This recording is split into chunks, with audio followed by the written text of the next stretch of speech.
বিসমিল্লাহির রহমানির রহিম।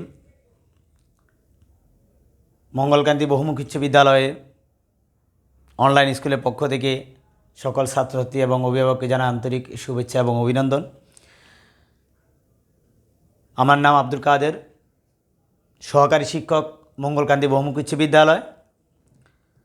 গতকালকে আমরা আলোচনা করেছিলাম হিসাব বিজ্ঞান বিষয়টা নিয়ে। অষ্টম অধ্যায়ের নগদান অধ্যায় নিয়ে আমরা আলোচনা করেছি। তো নগদান বইয়ের আমরা যে বিষয়গুলো নিয়ে আমরা আলোচনা করেছি, পূর্বের পাঠগুলো আমি প্রথমে তোমাদেরকে একটু রিপিট করে শোনাচ্ছি। আমরা প্রথমে নগদান বই কাকে বলে আমরা সেই বিষয়টা জানতে পেরেছি। নগদান বইয়ের প্রকারভেদ সম্পর্কে আমরা জানতে পেরেছি। নগদান বইয়ে বিপরীত দাখিলা বা কন্টেন্টটি সম্পর্কে আমরা জানতে পেরেছি। আমরা আজকে এই বিষয়গুলো নিয়ে আমরা আলোচনা করে আজকে আমরা গতকালকে তোমাদেরকে বলেছিলাম আমরা আজকে অঙ্কে চলে যাব। তো আজকে আমরা সবার কাছে যেই প্রশ্নটা আছে আমরা এখন ওই প্রশ্নটাই আমরা করব। আমরা আজকে আলোচনা করব কুমিল্লা বোর্ড 2019 সে যে নগদান প্রশ্নটা এসেছে, আমরা ওই প্রশ্নটি নিয়ে আমরা এখন আলোচনা করব। সবাই কুমিল্লা বোর্ড 2019-এর প্রশ্নটা সবাই ধরো। আমি প্রথমে কুমিল্লা বোর্ড 2019 আমি তোমাদেরকে প্রশ্নের পর শোনাবো। তোমরা একটু মনোযোগ দিয়ে প্রথম প্রশ্নটা শোনো, কারণ আমরা আজকে যে সময়টাতে আমরা ক্লাস শেষ করব এর মধ্যে আমরা কুমিল্লা বোর্ড 2019-এর পুরো অঙ্কটা করেই তোমাদেরকে সমাধান দিয়ে আমরা ক্লাস শেষ করব। আমি প্রথমে তোমাদেরকে প্রশ্নটা পড়ে শোনাচ্ছি, তোমরা প্রশ্নটা ভালো করে শোনো। মিস্টার আজাদ একজন ব্যবসায়ী। 2018 সালে এপ্রিল মাসে তার ব্যবসায়ীর লেনদেনগুলো নিম্নরূপ। 2018 সালে এপ্রিলের 1 হাতে নগদ 25,000 টাকা, ব্যাংক জমা 15,000 টাকা, মালিক কর্তৃক নিজ প্রয়োজনে উত্তোলন 2,000 টাকা। 8 তারিখ চেকের মাধ্যমে পাওনা পরিশোধ 1,000 টাকা, ব্যাংক থেকে উত্তোলন 2,000 টাকা। 16 তারিখ আরিফের নিকট হতে 2,000 টাকার চেক প্রাপ্তি। 20 তারিখ কর্মচারীর বেতন প্রদান 20,000 টাকা, 5,000 টাকা। 22 তারিখে ব্যাংকে জমা দেওয়া হলো 10,000 টাকা। 30 তারিখ বিজ্ঞাপন ব্যয় পরিশোধ 2,000 টাকা। আমরা যে সৃজনশীল প্রশ্নগুলো করব এই অনুচ্ছেদ থেকে আমরা 3টা প্রশ্ন। ক প্রশ্ন হলো কন্টেন্টটির পরিমাণ কত। আমরা যে প্রশ্নগুলো পড়েছিলাম এই প্রশ্নগুলো থেকে কন্টেন্টটির পরিমাণ আমরা জানব এবং ওই কন্টেন্টের পরিমাণটা লিখলেই আমাদের ক প্রশ্নের উত্তর আমাদের হয়ে যাবে। খ প্রশ্ন হলে মিস্টার আজাদ ব্যবসার একটি নগদ প্রদান জাবেদা প্রস্তুত করো। কালকে আমি নগদ প্রদান জাবেদার কলাম, নগদ প্রদান জাবেদাতে কোন কোন এন্ট্রিগুলো আসে আমরা সবগুলো গতকালকে আমরা আলোচনা করেছিলাম। পরের প্রশ্ন উপযুক্ত লেনদেনগুলো দ্বারা মিস্টার আজাদের ব্যবসা একটি 2 ঘর নগদান বই প্রস্তুত করা। আমরা আজকে 2 ঘর নগদান বই প্রস্তুত করা শিখব। আমি কালকে কীভাবে 2 ঘর নগদান বই প্রস্তুত করতে হয়, 2 ঘর নগদান বইতে কোন কোন এন্ট্রিগুলো আসে, 2 ঘর নগদান বইতে কয়টি কলাম থাকে, আমি সব বিস্তারিত তোমাদেরকে আলোচনা করেছিলাম। তো আমাদের আজকে এই প্রশ্নটাতে প্রথম প্রশ্ন হলো কন্টেন্টটির পরিমাণ। তা আমি তোমাদেরকে কালকে বলেছিলাম যে কন্টেন্টটি হলো বিপরীত দাখিলা।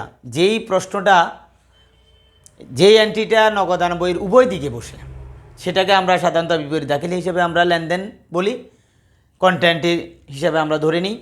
এখন আমরা আজকে প্রথমে ক প্রশ্নটা আমরা করব। সবাই খাতা কলম নিয়ে বসো। ক প্রশ্ন হলো কন্টেন্টের পরিমাণ। ক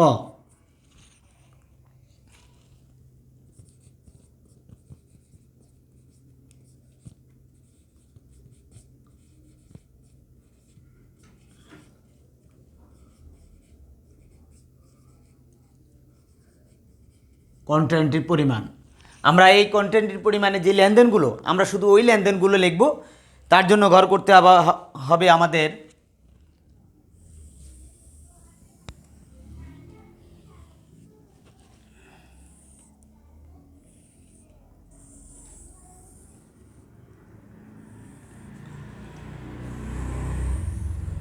আমরা গড় করতে হবে এইভাবে, তারিখ বিবরণ টাকা, শুধু এইরকম গড় করলে হবে তারিখ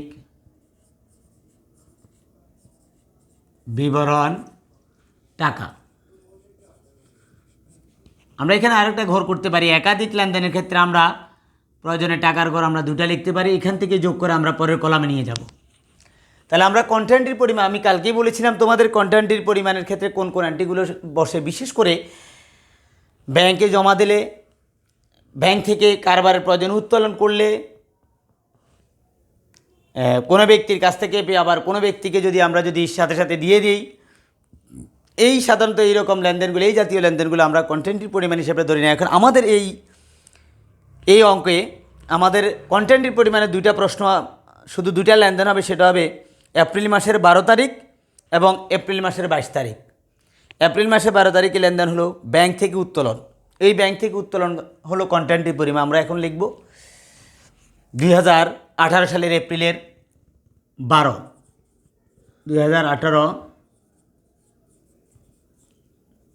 এপ্রিলের 12 আমরা সরাসরি লেনদেনটা লিখে ফেলব, ব্যাংক থেকে উত্তোলন।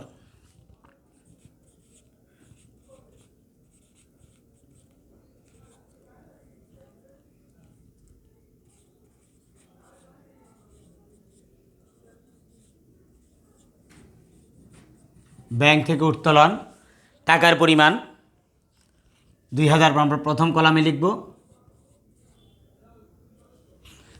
তারপরে আরেকটা হলো 22 তারিখ ব্যাংকে জমা দেওয়া হলো, শুধু এই দুইটা লেনদেনই আমাদের কন্টেন্টের পরিমাণ। এপ্রিলের 22 ব্যাংকে জমা দেওয়া হলো,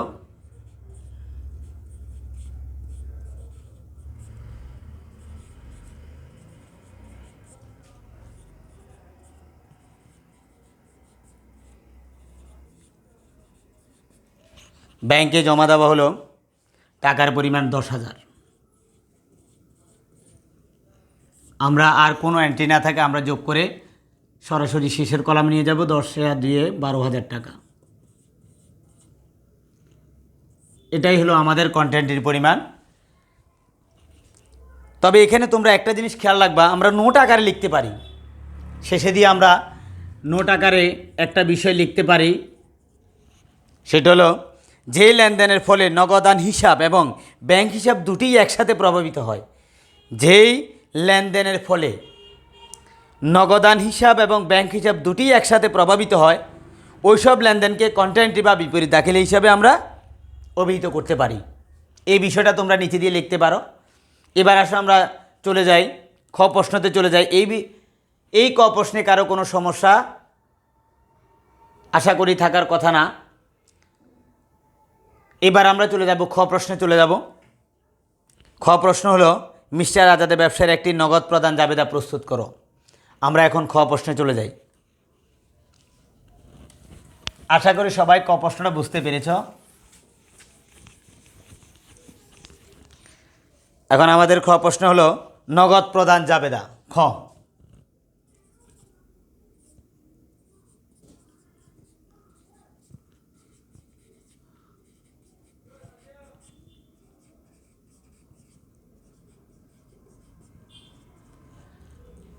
নগদ প্রদান জাবেদা।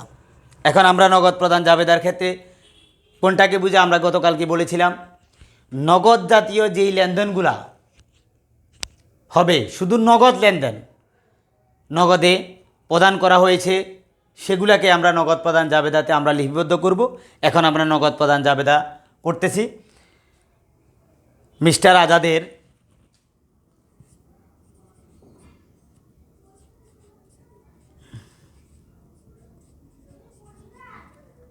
নগদ প্রদান জাবেদা।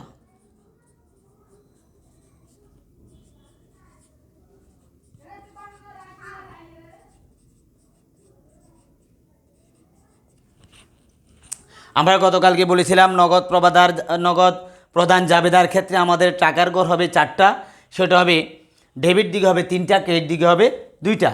তাহলে আমরা প্রথমে ঘর করে ফেলি।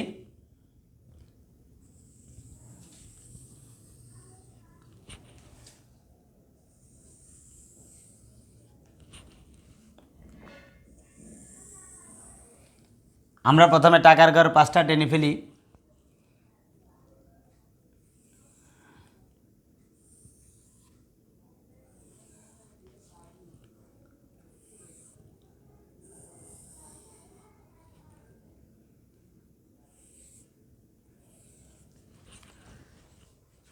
তারপরে হবে তারিখ চেক নং,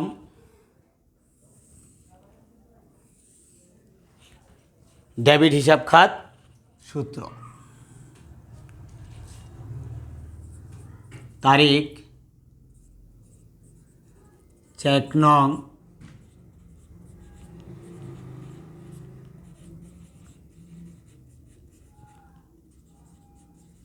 ডেবিট হিসাব খাত সূত্র। এখন হবে ডেবিট দিক, আর এটা হবে ক্রেডিট।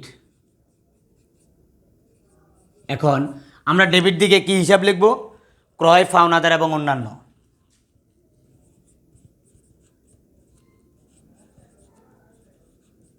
ক্রয় হিসাব, পাওনাদার হিসাব, অন্যান্য হিসাব। আর আমাদের ক্রেডিট দিয়ে হবে দুইটা, সেটা হবে প্রাপ্তবার্তা এবং নগদান হিসাব।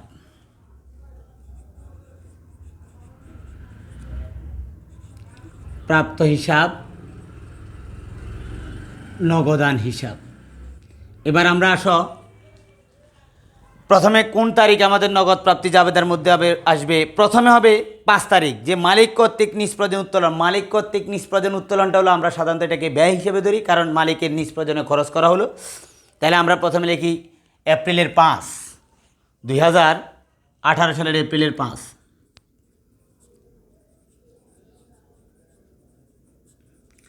তাহলে আমরা এটা উত্তোলন জাতীয় লেনদেন, তাহলে আমরা এখানে প্রথমে লিখতে পারি উত্তোলন হিসাব, উত্তোলন।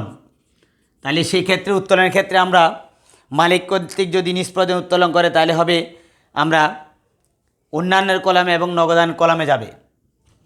মালিক কর্তৃক নিষ্প্রয়োজন উত্তোলন করা হলো 2000 টাকা, তাহলে অন্যান্যের কলামে, কারণ উত্তোলন হিসাব ডেবিট, নগদান হিসাব ক্রেডিট, এটার জাবেদা হলো উত্তোলন হিসাব ডেবিট, নগদান হিসাব ক্রেডিট। কারণ আমাদের উত্তোলন ডেবিটে কোনো কলাম নাই বেঁধে আমাদের টাকাটা হবে অন্যান্যের ঘরে, আর নগদানের কলাম আছে বিদায় আমরা সরাসরি টাকাটা লিখব নগদান কলামে।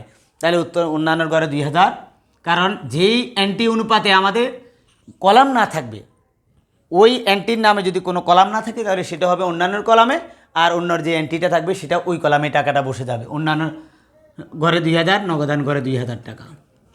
এবার আসো আমরা চলে যাই, চেকের মাধ্যমে পাওনাদারকে পরিশোধ করা হলো, এটা আমাদের ব্যয়। এই জন্যে আমরা নগদ প্রদান জাবেদাতে আমরা সেটা লিপিবদ্ধ করব। পাওনাদারকে পরিশোধ করা হলো, জাবেদা হলো পাওনাদার হিসাব ডেবিট, নগদান হিসাব ক্রেডিট। কারণ আমার নগদ টাকা চলে গেছে, এই জন্য পাওনাদার হিসাব ডেবিট, নগদান হিসাব ক্রেডিট। তাহলে আমরা লিখব পাওনাদার হিসাব, এটা হলো 8 তারিখ।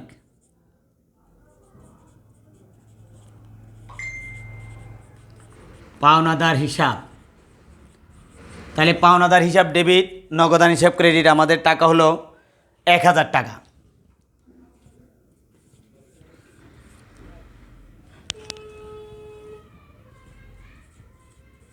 এবার আসো আমরা নগদ প্রদানের ক্ষেত্রে আমাদের আরেকটা এন্ট্রি হবে কর্মচারীকে বেতন প্রদান।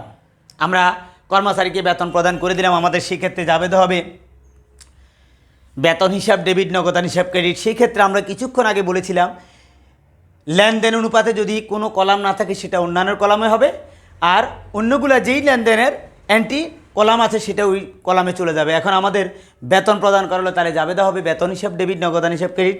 তোমরা দেখো ডেবিটের দিকেই বেতনের কোনো কলাম নাই বেঁধে আমরা সেই টাকাটা চলে যাবে অন্যান্যের ঘরে। তাহলে 5000 টাকা বেতন হিসাব 20 তারিখ, বেতন হিসাব,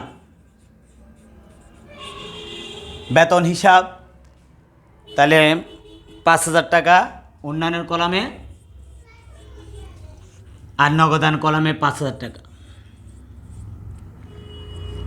এবার আসো আরেকটা লেনদেন যাবে, সেটা হলো বিজ্ঞাপন ব্যয় পরিশোধ করা হলো 30 তারিখ। বিজ্ঞাপন ব্যয়, বিজ্ঞাপন হিসাব ডেবিট, নগদান হিসাব ক্রেডিট, সেম কথা। যেই ডেবিট দিকে বিজ্ঞাপন নামে কোনো কলাম নাই বিদায় অন্যান্য কলামে যাবে, আর বিজ্ঞাপন হিসাব ডেবিট, নগদান হিসাব ক্রেডিট বিদায় আমরা নগদানের কলামে লিখব। তাহলে আমরা এই লেনদেনটা হবে বিজ্ঞাপনের নামে। 30 তারিখ বিজ্ঞাপন হিসাব,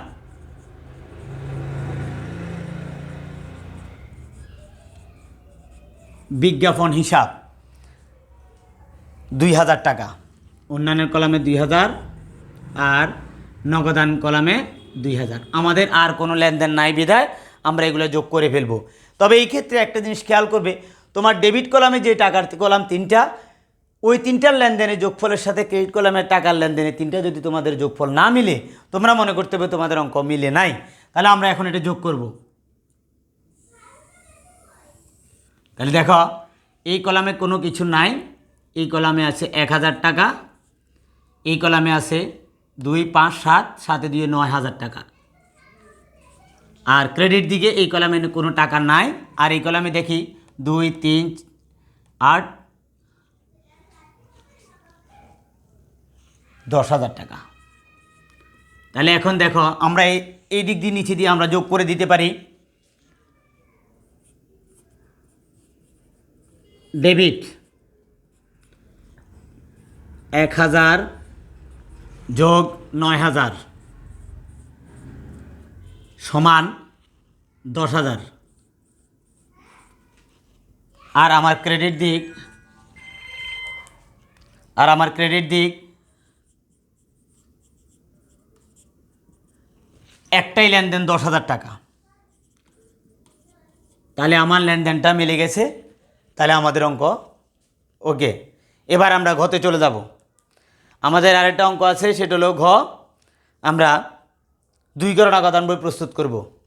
2 ঘর নগদান বই প্রস্তুতের ক্ষেত্রে আমরা এখন 2 ঘর নগদান বই প্রস্তুত করব। আমরা প্রথমে কলাম করে ফেলি, তোমরা কলামটা করে ফেলো। 2 ঘর নগদান বই আমরা কালকে বলেছিলাম 2 ঘর নগদান বই কলাম সংখ্যা হলো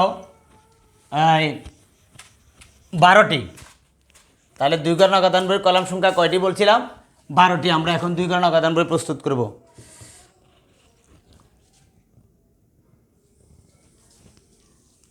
2 ঘর নগদান বই প্রস্তুত করতে আমরা প্রথমে মাঝখানে কলামটাকে আমরা প্রথমে আমাদের খাত পৃষ্ঠাটাকে আমরা 2টা অংশে ভাগ করব।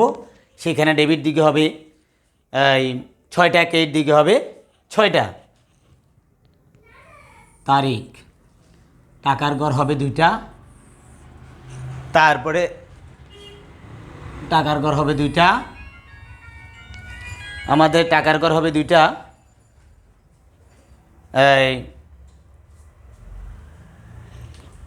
খতিয়ান পৃষ্ঠা, অবস্থান নম্বর সেম, তারিখ,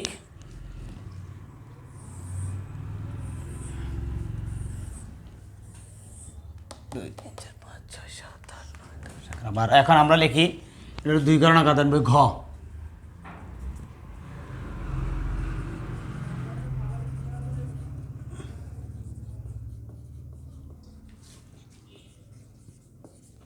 তাহলে 2 ঘর নগদান বই আমরা দেখি প্রথমে। আসো তারিখ, এটা হবে প্রাপ্তি, তারপরে হবে যে 52 নং খতিয়ান পৃষ্ঠা, 52 নং খতিয়ান পৃষ্ঠা। এটা হবে নগদ টাকা এবং ব্যাংক টাকা, নগদ টাকা, ব্যাংক টাকা। প্রথমে 2টা ভাগ করে ডেবিট এবং ক্রেডিট। এটা হবে তারিখ, প্রধান, রসিদ নং, খতিয়ান পৃষ্ঠা, নগদ টাকা, ব্যাংক টাকা। আসো আমরা দ্রুত অঙ্কটা শেষ করি। আমাদের প্রথমে হলো প্রথম লেনদেন, হাতে নগদ 25,000 টাকা ব্যাংক জমা। যদি কখনো মনে রাখবে ব্যাংক জমাতিরিক্ত লেনদেন ছাড়া আর ক্রেডিট ব্যতিরিক্ত লেনদেন ছাড়া সকল লেনদেনগুলো নগদান বইয়ের প্রথম দিকে ডেবিট ব্যালেন্স বিডি বলে নগদ লেনদেনটা নগদান করে যাবে, ব্যাংক লেনদেনটা ব্যাংকের কলামে যাবে। তো আমরা প্রথমে লিখব 2018 সালে এপ্রিলের 1, 2018 এপ্রিলের 1 ব্যালেন্স বিডি, ব্যালেন্স বিডি তাহলে আমাদের নগদে হলো 25,000, ব্যাংকের গলে হলো 15,000, 25,000 আর 15,000। এরপরে আসো আমরা মালিক কর্তৃক নিষ্প্রয়োজনে উত্তোলন করা হলো। তাহলে মালিক কর্তৃক নিষ্প্রয়োজনে উত্তোলন করা মানে ব্যয়, ব্যয় মানে ক্রেডিট দিকে। আমরা চলে যাব ক্রেডিট দিকে। 18 এপ্রিলের 5,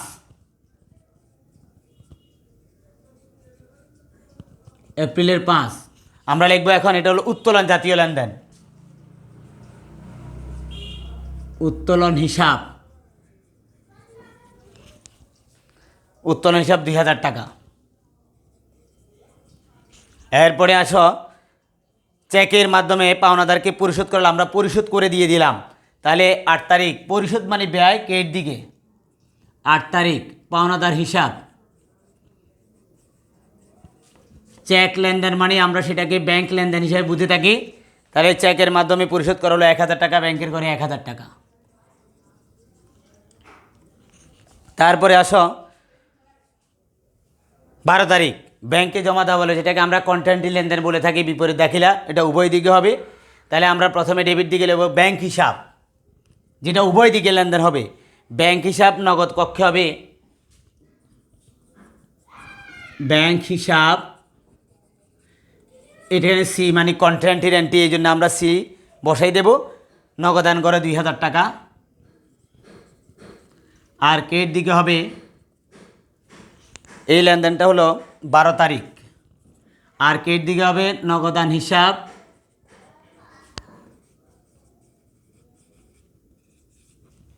ব্যাংকের ঘরে 2,000 টাকা। এরপরে আসো 16 তারিখ আরিফের নিকট হতে 2,000 টাকা চেক প্রাপ্তি, চেকে পেয়েছি, এটা আমাদের আয়। ডেবিট দিকে হবে আরিফ হিসাব, ব্যাংকের ঘরে 2,000 টাকা। 16 তারিখ আরিফ হিসাব, ব্যাংকের ঘরে 2,000 টাকা। এরপরে আসো আমরা 20 তারিখ কর্মচারীকে বেতন প্রদান। তাহলে বেতন প্রদান মানে ব্যয়, সেটা ক্রেডিট দিকে হবে 20 তারিখ। বেতন হিসাব নগদ প্রদান করার কারণে আমরা এটা সেটা হবে নগদান করে 5,000 টাকা। এরপরে আসো 22 তারিখ ব্যাংকে জমা দেওয়া, ওইটাকে আমরা বিপরীত দাখিলা লেনদেন হিসেবে বলতে পারি, কন্ট্রাক্টি লেনদেন। এখন সেটাও হবে কন্ট্রাক্টি। এটা হলো 22 তারিখ ব্যাংকে জমা দিয়ে দিল। তাহলে আমি যদি টাকাটা যদি ব্যাংকে জমা দিয়ে দিই, আমার টাকা হলো 10,000 টাকা, আমি টাকাটা ব্যাংকে জমা দিয়ে দিলাম। তাহলে আমি তার বিপরীত নামটা লিখব নগদান হিসাব। কন্ট্রাক্টের ক্ষেত্রে এই জিনিসটাই সবচেয়ে বেশি মনে রাখবে, আমার টাকাটা যেই কলামে বসবে তার বিপরীত নামটা হবে। এখন আমার এইদিকে যদি নগদান হিসাব ব্যাংকের কক্ষে হয়, এখানে হবে ব্যাংক হিসাব নগদান কক্ষে 10,000 টাকা। এবার আসো আমরা 30 তারিখ বিজ্ঞাপন ব্যয় পরিশোধ করালো। পরিশোধ মানে আমাদের ব্যয় হয়ে গেল বিজ্ঞাপন হিসাব, বিজ্ঞাপন হিসাব। তাহলে আমার বিজ্ঞাপন বাবদ ব্যয় করা হলো 2,000 টাকা, নগদান করা 2,000 টাকা। এখন আমাদের সবচেয়ে আরেকটা গুরুত্বপূর্ণ কাজ হলো, আমাদের ক্লাস শেষ, আমাদের এখন আমরা ব্যালেন্স তৈরি করব। প্রথমে উভয় দিকে ঘরটা টানবে। আমাদের নগদের যদি আমাদের নগদ উদ্বৃত্তটা বের করতে হয়, যেই দিকে টাকা সবচেয়ে বেশি, আমাদের কোন ঘরে টাকাটা বেশি, প্রথমে ওইটা যোগ করতে হবে। আমরা প্রথমে ডেবিট দিকে টাকাটা যদি করি 25,000 দিয়ে, আমাদের প্রথমে আমাদের এই দিকে টাকা হবে 27,000 টাকা। এই দুই দিকের বড় ব্যালেন্সটা আমরা উভয় দিকে লিখে ফেলব 27,000 টাকা।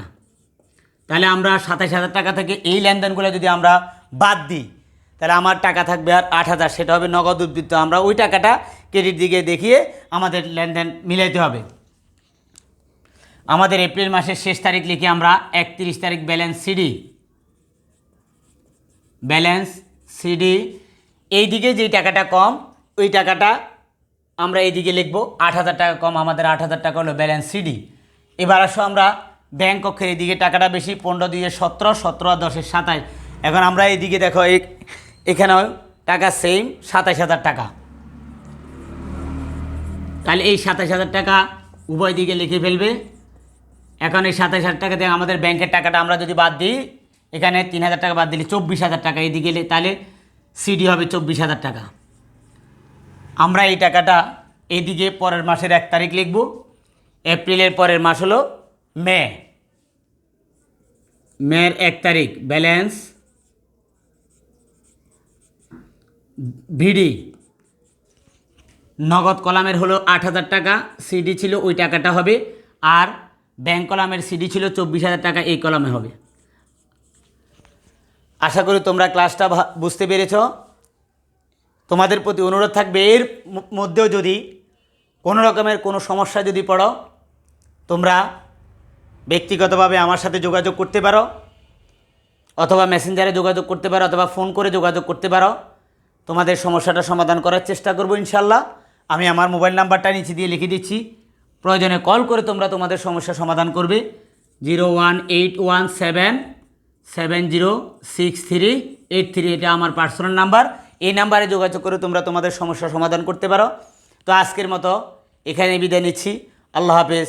ভালো থাকবে, সুস্থ থাকবে, এই কামনাই করি।